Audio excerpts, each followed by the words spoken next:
Hello hi అండి, welcome to my channel. Sangareddy జిల్లా కంది అనే గ్రామానికి వచ్చాము.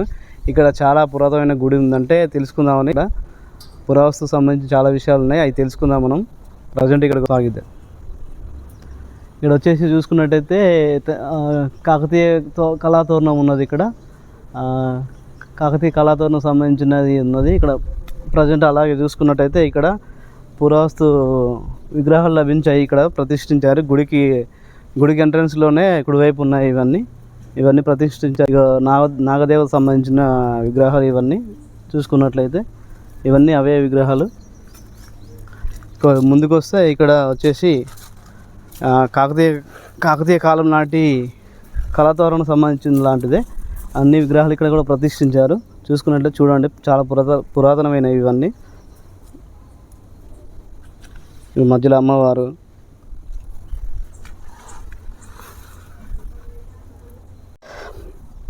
అదేవిధంగా గుడి ముందు భాగంలో ఇక్కడ కూడా శివలింగం ప్రతిష్ఠించారు.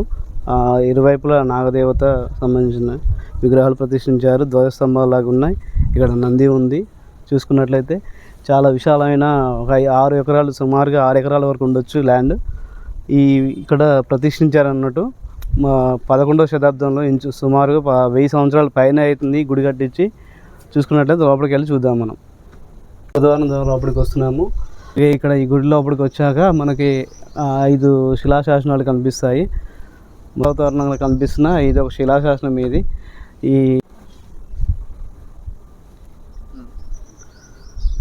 శిలాశాసనం ప్రకారము మనకు వచ్చేసి 11వ శతాబ్దంలో కళ్యాణి చాళుక్య రాజు అయిన విక్రమాదిత్యుడు కట్టించాడు. అంతకుముందే మొదటి అయ్యన్న, మళ్ళీ 4వ విక్రమాదిత్యుడు కట్టించారు. శివలింగ ప్రతిష్టను చేయించారని పూర్వీకులు చెప్పడం ప్రకారం తెలుస్తున్నది మనకి. ఇంకా ఈ గుడి చూసుకున్నట్టయితే మనకు గుడి లాగా ఒక నక్షత్ర ఆకారం లాగా కనిపిస్తుంది మనకు. దీని యొక్క విశిష్టత ఇదే. ఇంకా మనం గుడి లోపలికి వెళ్ళి చూద్దాం. గర్భగుడిలోకి వచ్చాము. ఇప్పుడు మనం వచ్చేసి ఇక్కడ 4 స్తంభాలు ఉన్నాయండి. ఇక్కడ 4 స్తంభాలు చెక్కబడినాయి. ఈ 4 స్తంభాల పైన వివిధ రకాల శిల్పాలు చెక్కబడినవి. ఈ యొక్క శైలి అనేది మన భారతీయులకు మాత్రమే సాధ్యము. చూసుకున్నట్లయితే ఇక్కడ చూడండి, మన గర్భగుడి యొక్క ఆకారము 4 వైపులా చెక్కారు. అదేవిధంగా ఇందాక మనము ఈ గుడి యొక్క ప్రాముఖ్యత అనుకున్నాం కదా. ఈ గుడి వచ్చేసి ఇక్కడ నందీశ్వరుడు ఉన్నాడు. ఔరంగజేబు కాలంలో ఈ అనేక గుళ్ళను ధ్వంసం చేయడానికి చాలామంది ప్రయత్నాలు చేశారు. అదే ప్రయత్నంలో ఈ నందీశ్వరుని యొక్క కాలు భాగాన్ని ఇక ఎరగొట్టారు. ఇక్కడ చూసుకున్నట్లయితే చూడండి, ఇది మామూలుగా ఇప్పుడు రీసెంట్గా ఈ సిమెంట్తో చేసినారు ఈ నందీశ్వరుని కాలు. సో అప్పుడు భయంకరమైన శబ్దాలు రావడంతో ఈ నందీశ్వరుడు రంకేయడంతో చాలామంది అప్పుడు పారిపోయారు గుడి వదిలేసి. ఈ చుట్టుపక్కల పురాతన గుళ్ళను కూడా ధ్వంసం చేసి చాలా సొమ్ము తీసుకెళ్ళిపోయారంట. ఇక్కడ ఉన్న పూర్వీకులు చెప్పారు. అదేవిధంగా గర్భగుడికి వచ్చేసి మనం చూసుకుందాం. లోపలికి వచ్చేసి ఇక్కడ చూసుకున్నట్లయితే చూడండి, మన శివలింగం పైన మన బ్రహ్మరేఖ లాంటిది ఉంటుంది. బొట్టు లాంటి పెట్టుందా, నిలువుగా ఉన్నది బ్రహ్మరేఖ అన్న. ఏ ఒక్క శివలింగానికి లేదు. మన ఈ నందికంది యొక్క రామలింగేశ్వర టెంపుల్ మాత్రమే సాధ్యమైంది. ఇలా ప్రతిష్ఠించారు ఇక్కడ. ఇది ఒక ప్రత్యేకత. అదేవిధంగా ఈ కళాతోరణం లాంటిది ఉన్నది కదా మన గుడి ప్రాంగణం మొదటి భాగంలో ముందు వైపు వచ్చినప్పుడు, ఆ కళాతోరణంలో వచ్చేసిన 6 హోల్స్ అలా ఉన్నాయి కదా. ఆ హోల్స్ నుంచి మొదటగా సూర్యకిరణాలు వచ్చేసి మన శివలింగం పైన పడతాయి అన్నమాట. ఇక్కడ ఉన్న పూర్వీకులను తెలుసుకున్నాం మేము. ఇది ఈ గుడి యొక్క ప్రత్యేకత. ఈ గుడి యొక్క ఆకారము నక్షత్ర ఆకారంలో ఉన్నది. ఇది గర్భగుడి ఆకారం నక్షత్ర ఆకారంలో ఉన్నది. అదేవిధంగా ఈ గుడి నిర్మాణం అనేది భూమిజ శైలి నిర్మాణం చేయబట్టారు అన్నట్టు. గుడిలో గంట కూడా అప్పటి కాలంలో పెట్టినదే. ఈ గంట కూడా దీనికి కూడా ఒక విశిష్టత ఉన్నది. ఇది ఒక రకమైన శబ్దం వస్తుంది, చూడండి, అబ్జర్వ్ చేయండి. అలా మోగుతూనే ఉన్నది. చాలా వినసొంపుగా కూడా ఉన్నది. దీనిపైన కూడా దీని మీద పైన కూడా రాశారు. దీని మీద అదేదో మనకు అర్థం కావట్లేదు. చూసుకున్నట్లయితే తెలుగులాగా ఉన్నది.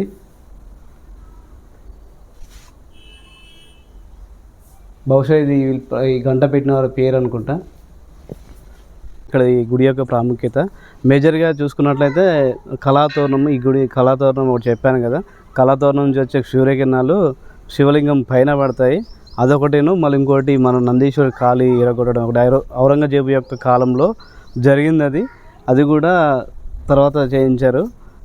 తర్వాత అదేవిధంగా చూసుకున్నట్లయితే ఇక్కడ ఒక పెద్ద ఆయన కలిసాము, తన యొక్క అనుభవాలు మాకు చెప్పాడు, మాతో పంచుకున్నాడు. అదేవిధంగా మీకు కూడా అది వీడియో ద్వారా పెట్టడం జరుగుతుంది.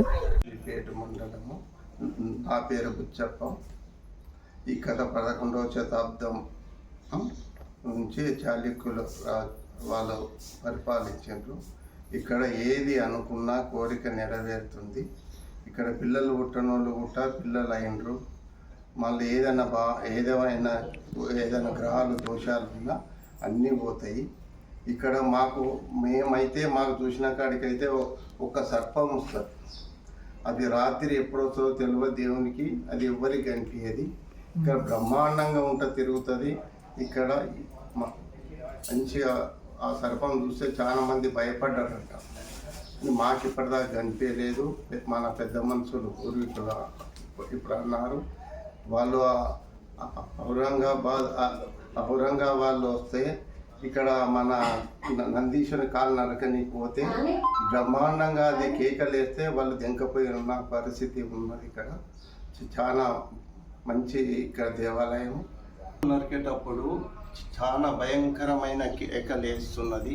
కేకలు మొత్తము ఈ మందిరమును ధ్వంసం చేద్దామని వాళ్ళు అనుకున్నారు. వచ్చి అటకల ఇవి చేతులు గణపతి అక్కడ ఇవన్నీ కొన్ని చేసుడు. ఇక్కడ వచ్చేటాకల్లా ఇక భయంకరంగా వాళ్ళ కేకలేస్తాకల్లా వాళ్ళందరూ దెంకపోయారు. ఇప్పుడు ఈ కాలు ఇప్పుడు ఈ కాలు సిమెంట్తో కట్టించారు.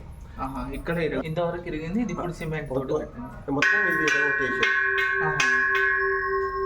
ఇక మళ్ళీ చెవులు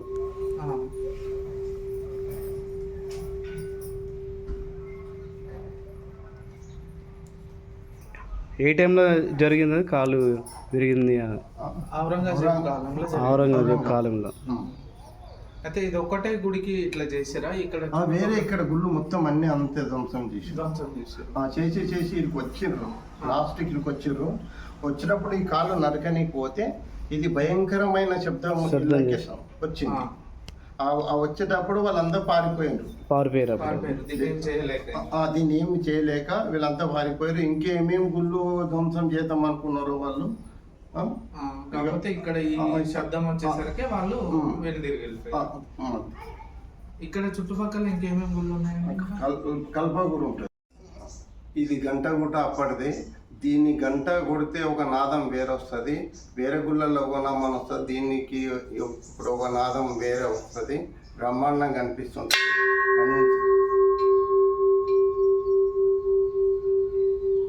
మీరు వినొచ్చండి, ఒక డిఫరెంట్ సౌండ్ వస్తుంది. అప్పటి నుంచి ఇంకా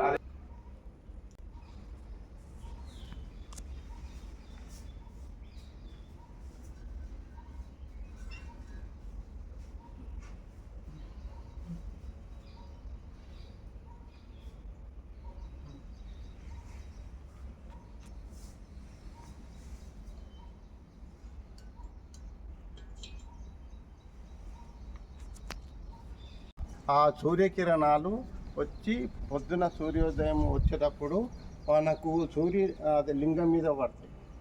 ఆ లింగం మీద పడి మనకు కొంచెం వెలుతురు అవుతుంది గుళ్ళె మొత్తం. ఇప్పుడు అమ్మవారి దగ్గరికి మనం పోతున్నాము.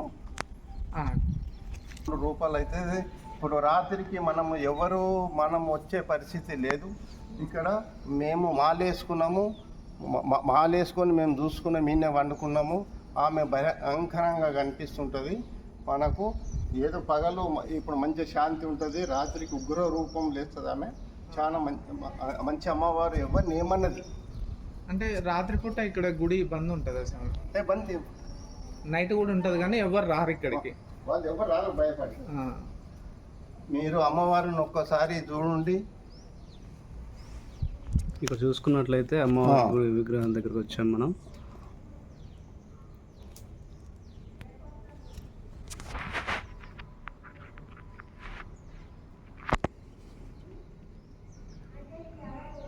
ముందు శివలింగం ఉందండి, తర్వాత వెనకాల అమ్మవారు ఉన్నారు. ఇక్కడ చూసుకోవచ్చు. అయితే నైట్ రెండు వేరే రూపంలో